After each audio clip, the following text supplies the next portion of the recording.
Hello friends अस्सलामु आलाइकुम free teach TV चेनेलলৈ আপোনালোকক স্বাগতম। আজি হৈ যোৱা এক্সামৰ কেইটামান কুৱেশ্যন আৰু আনসাৰ আপোনালোকৰ বাবে লৈ আহিছোঁ আৰু যিবিলাকে পৰীক্ষা দিছে তেওঁলোকৰ উত্তৰবোৰ মিলিছে নে নাই চাই ল'ব পাৰে আৰু কাৰোবাৰ যদি কুৱেশ্যন মনত আছে কমেন্টত জনাই দিব।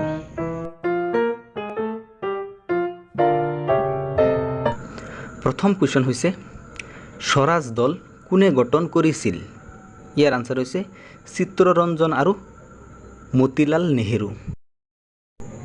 2 নম্বৰ কুৱেশ্যন হৈছে গোল গম্বুজ ক'ত অৱস্থিত? ইয়াৰ আনসাৰ হৈছে বিজয়পুৰ। 3 নম্বৰ কুৱেশ্যন হৈছে পুৱামক্কা আৰু ছয়গীপ মাধৱ মন্দিৰ ক'ত অৱস্থিত? ইয়াৰ আনসাৰ হৈছে হাজো। 4 নম্বৰ কুৱেশ্যন হৈছে অসমৰ প্ৰথম কথাছবি কোনখন? ইয়াৰ আনসাৰ হৈছে জয়মতী। 5 নম্বৰ কুৱেশ্যন অসমৰ চিকিৎসা মহাবিদ্যালয় ক'ত অৱস্থিত? ইয়াৰ আনসাৰ হৈছে ডিব্ৰুগড়।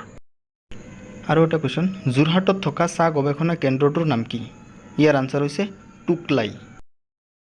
আৰু এটা কুৱেশ্যন 2022 চনৰ ভাৰতৰ বিত্তীয় মন্ত্ৰী কোন?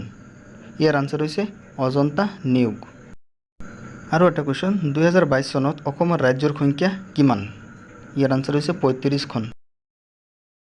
আৰু এটা কুৱেশ্যন ভলীবল খেলত কিমানজন খেলুৱৈ থাকে? ইয়াৰ আনসাৰ হৈছে 6 জন। আৰু এটা কুৱেশ্যন GST লাগু কৰা প্ৰথমখন দেশ হৈছে? ইয়াৰ আনসাৰ হ'ল ফ্ৰান্স।